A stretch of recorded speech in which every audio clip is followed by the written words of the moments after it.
Greetings, everyone. My name is Crystal Gail Crawford. I'm from Georgia, and I'm a proud child care worker. Yes, do we have any other child care workers in the building? Well, let me take you on a quick journey. I have been working as a nanny for 15 years. I loved my job.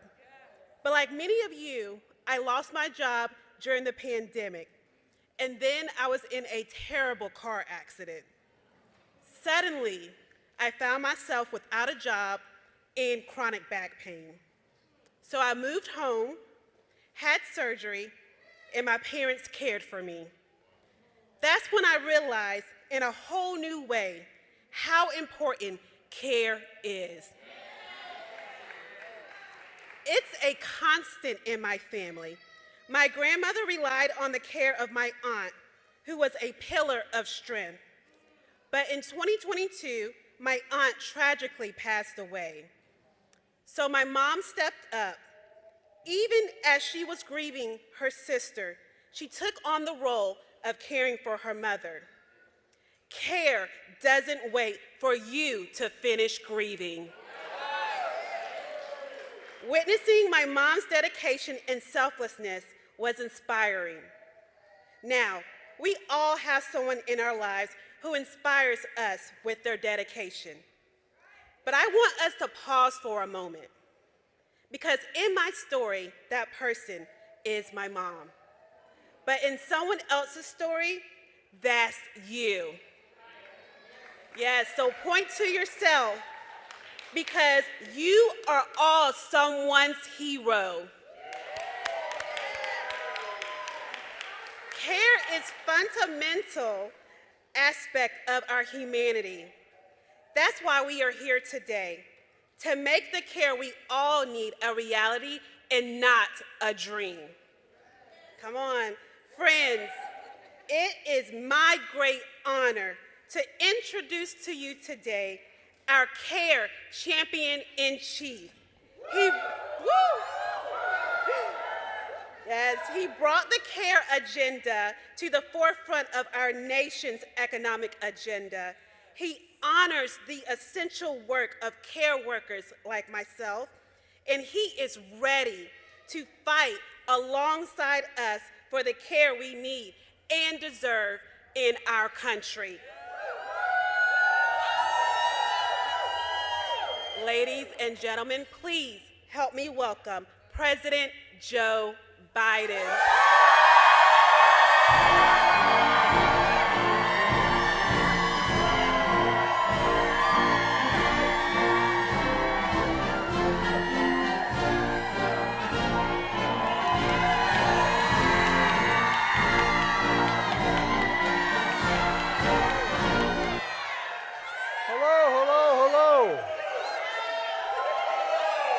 As my mother would say, God love you all.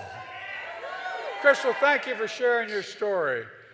And a simple truth. Folks, you know, there's no better place for me to... Last year at this day, I declared Caregiver and Caregivers Month. And I couldn't think of no better place to celebrate it today than here at this station. I'll tell you why. For 36 years, I commuted from the state of Delaware to here every single day the Senate was in session, and over a lot of times. The reason I did is I think I understand a little bit what many of you have gone through and what you're trying to help with. You know, when I got elected, I was 29 years old. Wasn't old enough to be sworn in. While I was down here hiring staff, before I was sworn in, I got a call saying my wife and daughter were dead. My 2 boys were badly injured. And so, you know, I wasn't going to come down, but thank God I had a family and a lot of friends and older members like me, 45, 50, who helped me out. But all kidding aside, I didn't have them. I just started a law practice. I didn't have any money. I mean, I made a living, but I didn't have any money. And what I tried to do is figure out how I was going to raise my boys. No, I'm serious. And I tell you what, I really wonder, why did I commute every single day? Over 1 million miles round trip over the time I was in the United States Senate. And the reason I did, I couldn't afford a house down here without selling my house at home, and I couldn't afford caregiving. The God's truth. No possibility, none whatsoever. But I'm lucky I had a family. My mother, my father, my sister, my brother all moved in, helped me take care of my kids. But then we ended up with mom getting sick and dad getting sick, and we took care of them, the so-called sandwich generation. Look, you care workers represent the best of who we are as Americans. Oh, you really do. We look out for one another in America. We leave nobody behind. Nobody behind. And you've said all the heroes and the lives you talk about. Well, you're our heroes. You're the heroes to so many individuals. You really are. And you represent so many people who do it, and do it out of love and concern, not because of the pay, because they're not getting the pay they need. It matters. As your president, I'm here with a simple message. I give you my word. I have your back. I have your back. I also want to thank the family of Audie Barkin, whose widow Rachel and her son here, Carl, are here just backstage. Just met with them. Their family embodies why care matters. It's critical to the dignity of care, the dignity of all caregivers and workers. My dad used to say a job, Joey, give him my word, a job's about a lot more than a paycheck. It's about your dignity. It's about respect. No, it really is. It's about being able to look your kid in the eye and say, honey, it's going to be okay. Care workers and caregivers are critical to our families and to the entire economy. That's why as a candidate, as president, I was determined to turn things around. We made progress, but there's so much more that we have to do. So much more. If we want the best economy in the world, we have to have the best caregiving economy in the world. We really do. They're not inconsistent, they're consistent. But the cost of care is too high, and pay for care workers is much too low. Take child care. A typical family spends $11,000 a year on child care per child. Per child. If you live in a big city, that can be $17,000 for each child. More than their college tuition, if God willing, you're able to get there. And a lot of parents do the math and realize they can't afford to go to work because child care can sometimes literally cost more than they earn. More than they earn. You know, take-home care, the cost of long-term care for aging loved ones and people with disabilities rose 40% in the last decade. Medicaid offers help, but it can't meet the demand. You know, there are 700,000 seniors waiting in line. 700,000 waiting in line. And people with disabilities are stuck in Medicaid home care waiting lists for as long as 10 years if they survive to be qualified. It's amazing. Think about it. Family members like ours and yours often spend their own retirement savings to pay for the care of the loved ones. Others leave their jobs to care for them. And millions are part of the so-called sandwich generation, taking care of both your kids and your aging parents at the same time. At least that's been the experience of the Biden family. It's overwhelming. Take paid leave. We're the only advanced economy in the world not to guarantee paid leave. We're going to change that.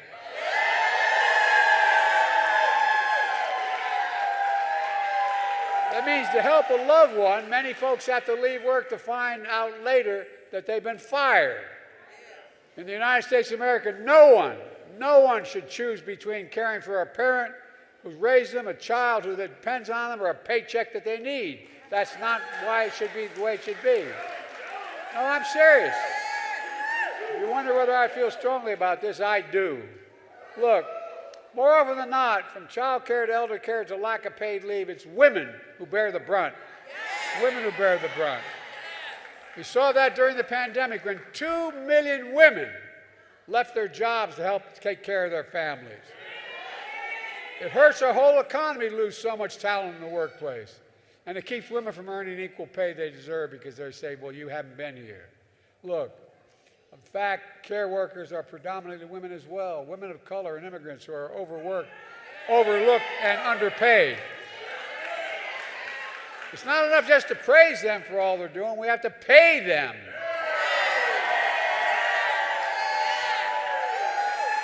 To invest in our care economy. As soon as I came to office, I signed the American Rescue Plan. Not a single Republican voted for it, I might add, not one. It made our nation's biggest investment in child care ever. For example, it kept 225,000 child care working centers open, giving parents an opportunity to get back to work. Well, I tell you what, you want to come make a speech or shush up, okay? I'm not messing around with him. He looks like he could take me. Ask me.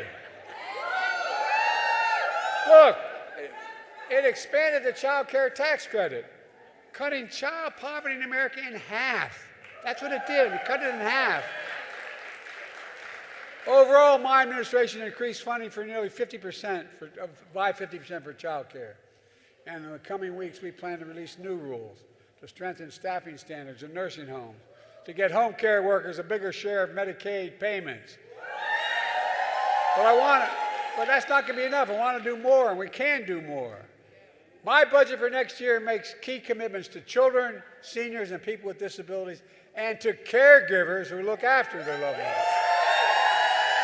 First, for working families with small children, we're going to guarantee affordable quality child care.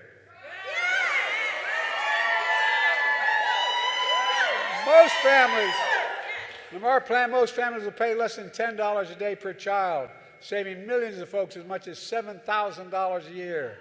That's a lot of breathing room for young families who need it badly. We'll also restore the expanded child care tax credit, lifting millions of children out of poverty. And by the way, this helps the economy. It doesn't hurt it helps the economy.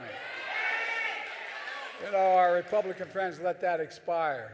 Well, we got to expire a couple of them politically in order to get this passed. Together, we're going to bring it back. Second, seniors and people with disabilities, we're going to expand Medicaid home care services and reduce that 700,000 person backlog. That'll mean more folks can live and work in their own communities with dignity and independence. More home care workers will start getting a better pay and benefits and dignity they deserve.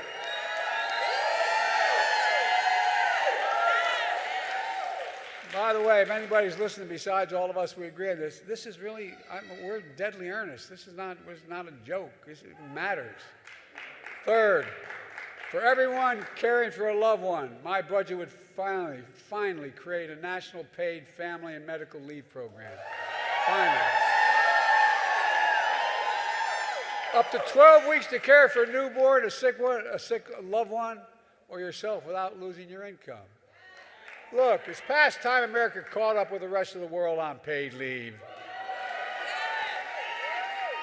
And folks, all this helps families and it grows the economy. It grows the economy. And we can afford to do it. To put it another, we can't afford not to do it. Look, I'm a capitalist, but I want to make sure that, you know, if you make $1 million, great. Just start paying your fair share in taxes.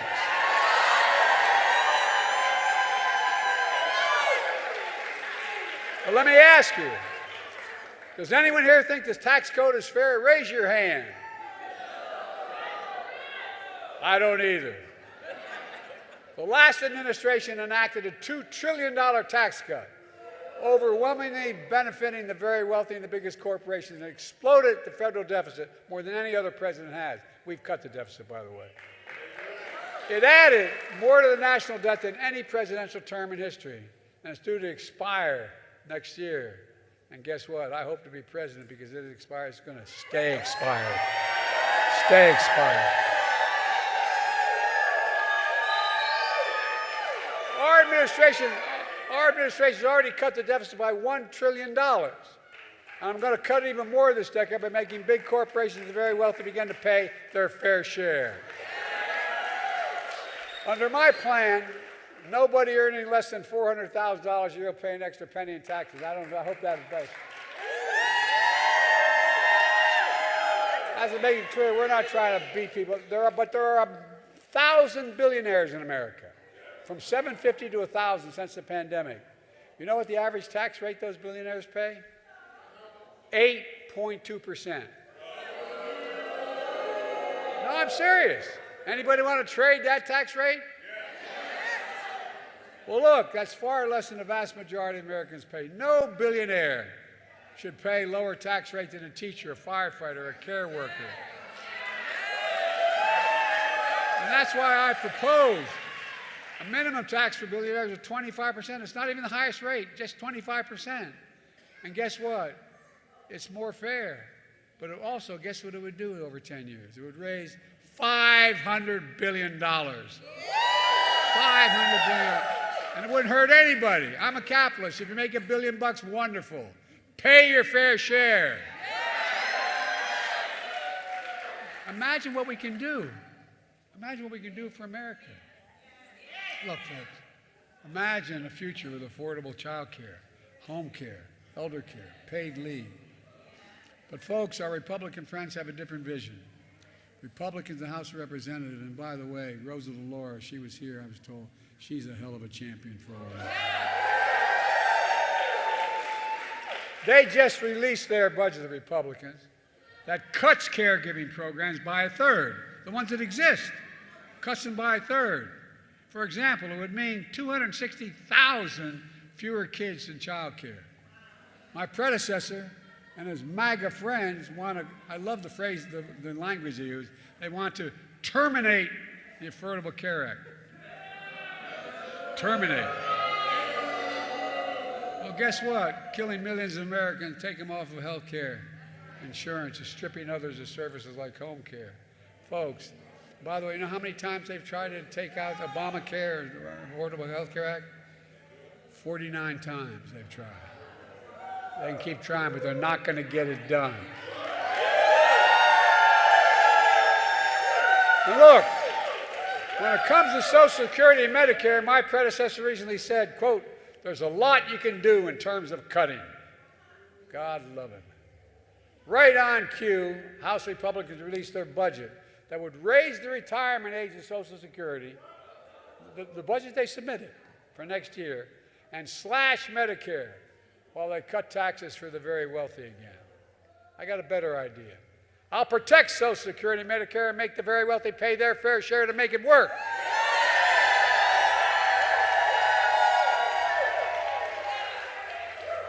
Look, let me conclude where I started by thanking all of you.